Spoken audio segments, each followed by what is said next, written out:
Welcome to the Author Corner, our chance to meet the authors you'll want to read. I'm Stephanie, and I'm so thrilled today to be joined by author Danny Ingellis, author of Deferred Glory, Heroes of the Negro Leagues. Thanks so much for joining me. It's my pleasure, Stephanie. Oh, thrilled to have you, and such an important book. Yeah. Tell me, how did it get started? I mean, how did you get interested in the first place? Well, I'm a freelance photographer, and I befriended a man by the name of Andy Mealy. Andy was an author of about 6 books. 5 of them were baseball books, and one was a book called The Italian Squad, which was all about the Italian squad back in the 1800s, prior to the mafia coming into play. They investigated organized crime in New York. And Andy's grandfather was part of that squad. and the commander was the infamous Joseph Petrosino. He is the only person in NYPD killed in the line of duty in overseas. Really? Still till today, the only one. So after doing that, Andy said to me, Danny, I want you to do some research on 3 guys in Staten Island that played Negro baseball. And I knew 2 of them. I knew Sonny Logan and Glenn Mosley. I didn't know Jules Bowers. He had already passed away in 1977. So I began researching them, reading about them in books, online.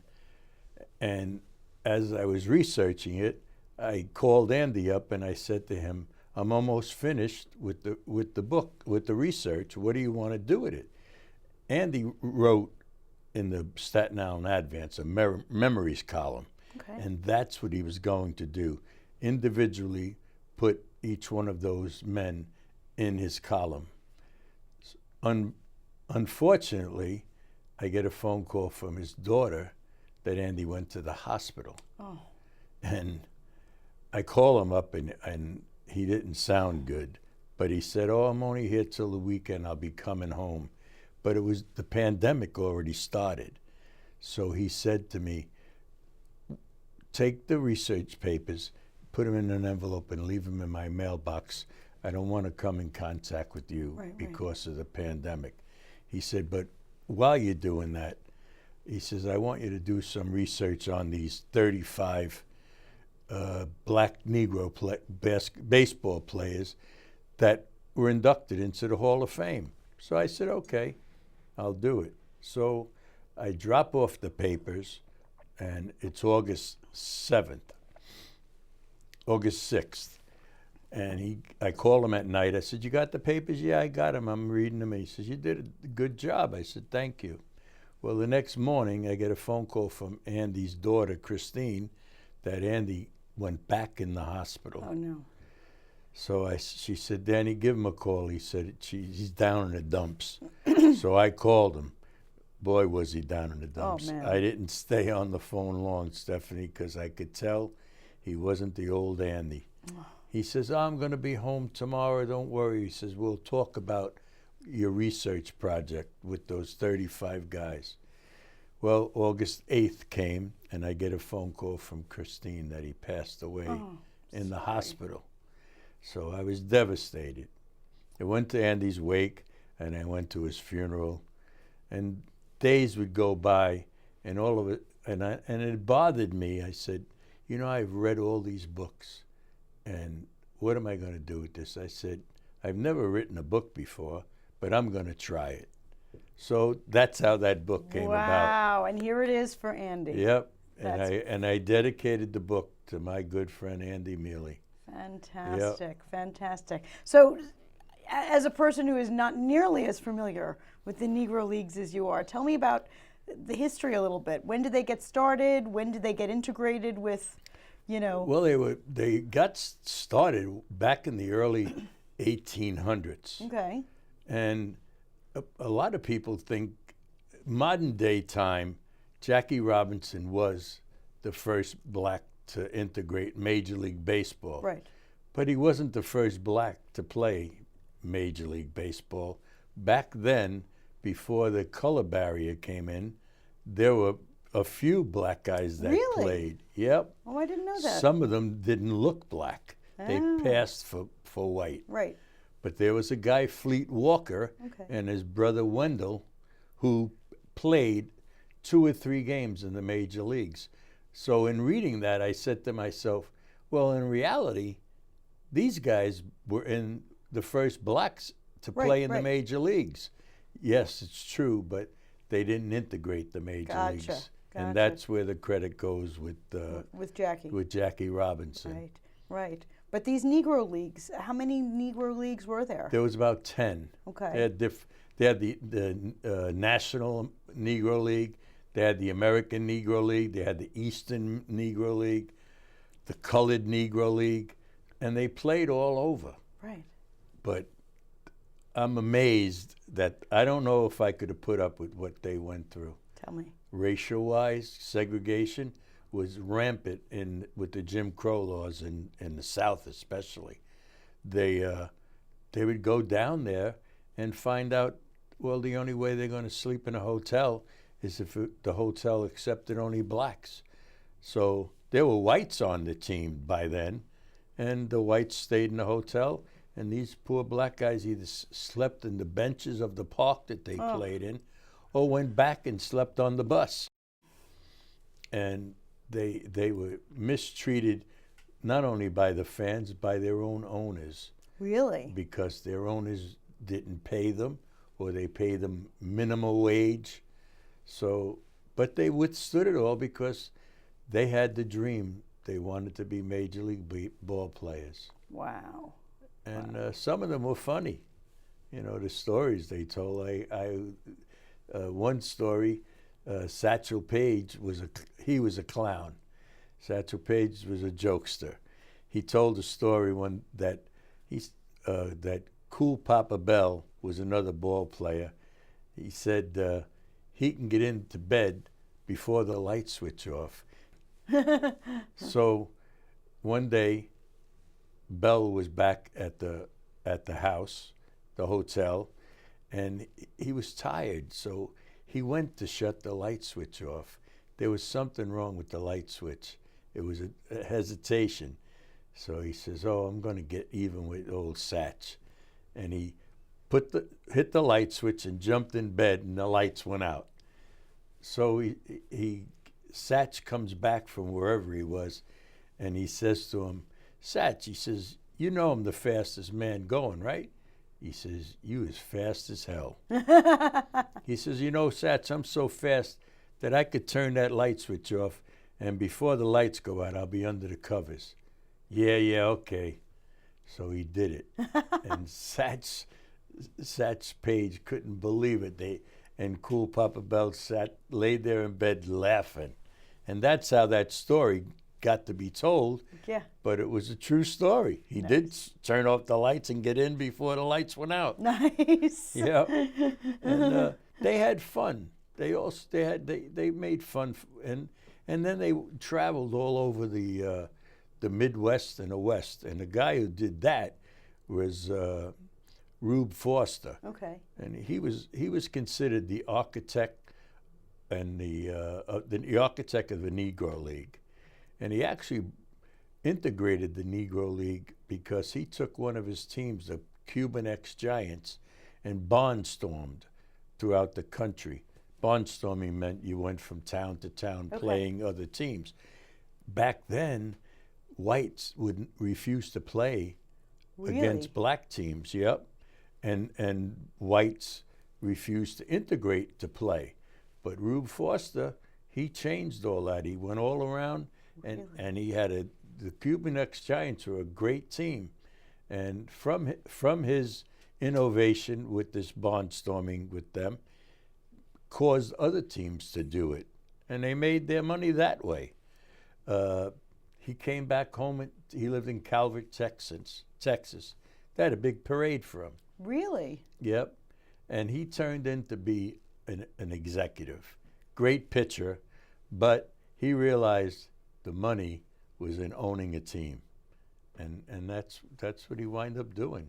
Fantastic. So he's in the Hall of Fame as a player executive. And then there was the only woman in the Hall of Fame, Effa Manley. And she's in the Hall of Fame. She was the owner of the Newark Eagles with her husband, Abe Manley. And how they came to get together, Effa was a very big Yankee fan. And she went to Yankee Stadium during the World Series and met Abe Manley, and they got married within a year or so. Right. And the first team they bought was the Brooklyn Royal Giants in Brooklyn. And then Abe said, you know, this team in Jersey, the Newark Eagles, they're a good team. I'm going to buy them, and we'll incorporate them. And that's what they did. The Royal Giants left Brooklyn, and they went and they intermingled and became the Newark Eagles together. And that's the team. She told her husband, she said, you run that front office, I'm taking care of the team. And Really? Oh yeah, she ran the team. They loved her, but she used to tell the guys when they went on the road barnstorming, told them how to dress and everything, and she took care of them. If they had money problems or they had problems at home with their wives or whatever, she would sit them down and talk to them. So they loved her. Nice. And like I she's said, in the Hall of Fame? She's in the Hall of Fame. She's the only woman in the Hall of Fame from the Negro League. Right, right. And most of the funny part was most of the owners of teams in the Negro League were what they call numbers men. They were bookies. Okay. And that's where they made their money. They made their money doing numbers. They were able to own the team. And there's a gentleman by the name of Alex Pompez. He was a bookie up in Harlem, New York, and he ran numbers out of his cigar store. And he was so lucrative that the mobster, Dutch Schultz, came knocking on his door one day and said, Mr. Pompez, you're no longer doing numbers up here in Harlem. I'm taking them over. So he did for a while, but then he got locked up, Dutch Schultz, and he died. And Pompez took the bookie place over again, but through a liquor store. And he left to go to Venezuela because he got a tip that they were going to lock him up. And he got bored in Venezuela, so he promised to come back to New York and testify against the mobsters that were doing numbers and whatever. And he lived after testifying against them. Wow. And he owned a baseball field up in upper part of Manhattan called the Dyckman Oval. He renovated it, and they ran carnivals and concerts out of there. And ironically, down the street from the Dyckman Oval was a pool called Miramar Pool. Okay. As a young man, my grandparents and aunts lived up in that area, Dyckman Street. As a young man, I went to that pool. Really? Yes, but Dyckman Oval was long gone. I asked my grandfather back then, what was over there? But it became the Dyckman Housing Projects. Okay.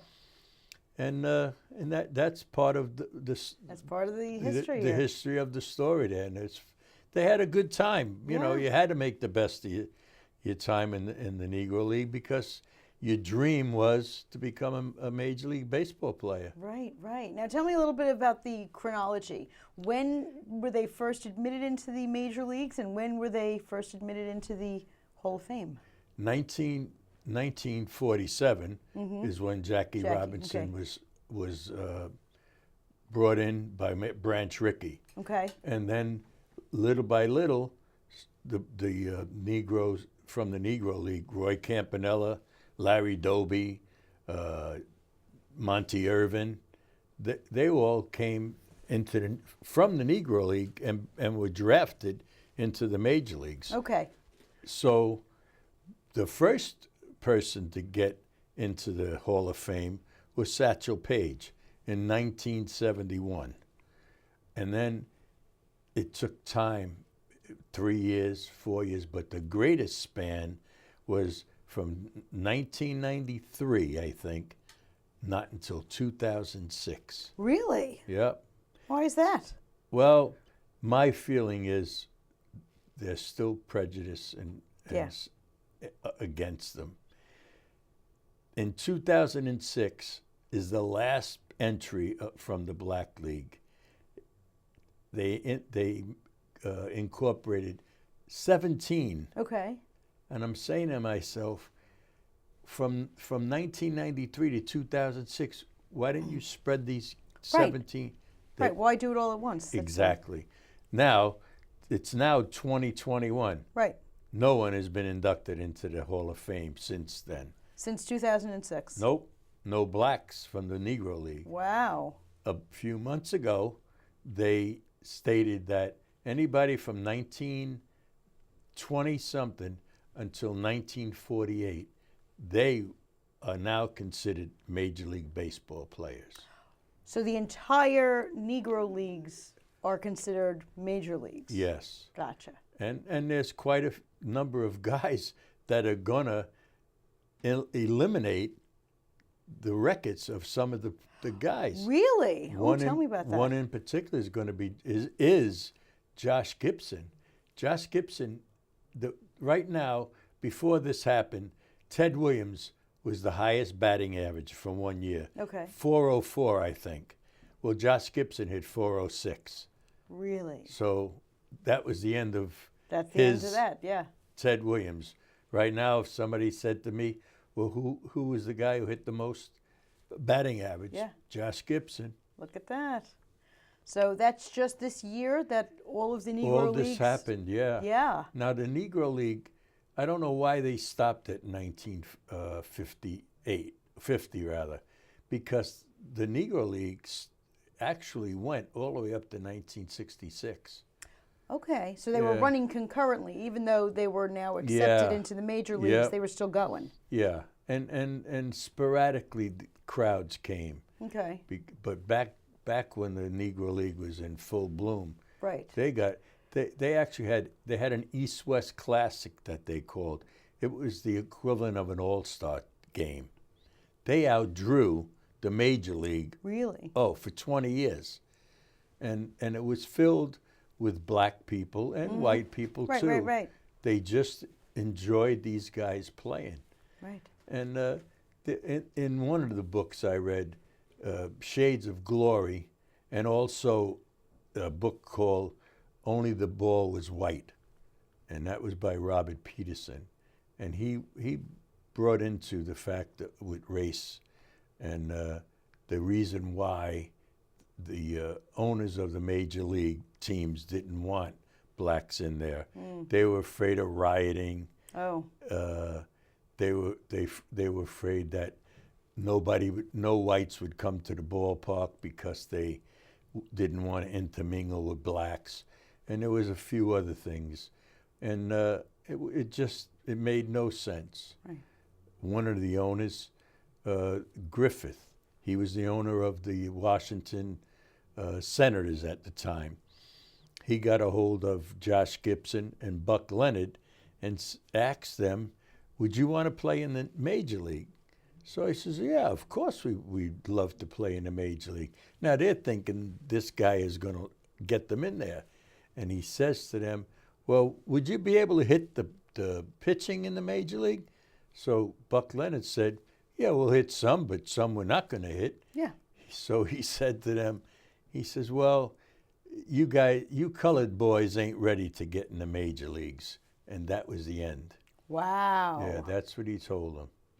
And there only recently, and I have the article from the New York Post, the owner of the major leagues not the owner, I'm sorry, the commissioner was a man by the name of Judge Kennesaw Mountain Landis. Well, the major leagues named the most valuable player in the American League and in the National League award after him. Well, they took him away because they found out that he was against integration of the. Gotcha.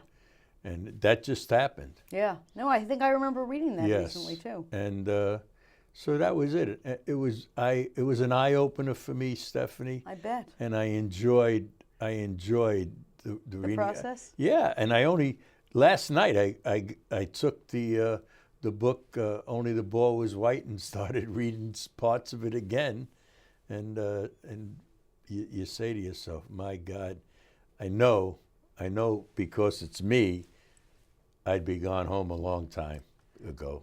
I wouldn't withstand. Yeah, I mean, they took a lot for Yes. years. Yep. And throwing things at them Oh my gosh. and using the N word like it's nothing. Right, right. And they withstood it all. I think there was only one ball player that actually went into the stands, and his team followed him in there. And they just, after a while, they got disgusted and tired of it. Yeah, I don't blame them. Yep. And some of the ball players hit and threw dirt on the umpires too, because the umpires were corrupt too. Oh, Yep. They favored certain teams and made calls that weren't the right call, right. and the players rebelled because of it. They had to really love the game to Oh, put yeah. up with that. Yep. I mean, that's a Yes. lot. Yep. And a lot of people back then, when Jackie Robinson got into the major leagues, a lot of people said, Roy Campanella being one, that Monty Irvin should have been the first one. Really? Yeah. Now, in reading through the books that I read, I feel that the reason why Jackie Robinson got picked by Branch Rickey was Jackie Robinson was in the military. Mm-hmm.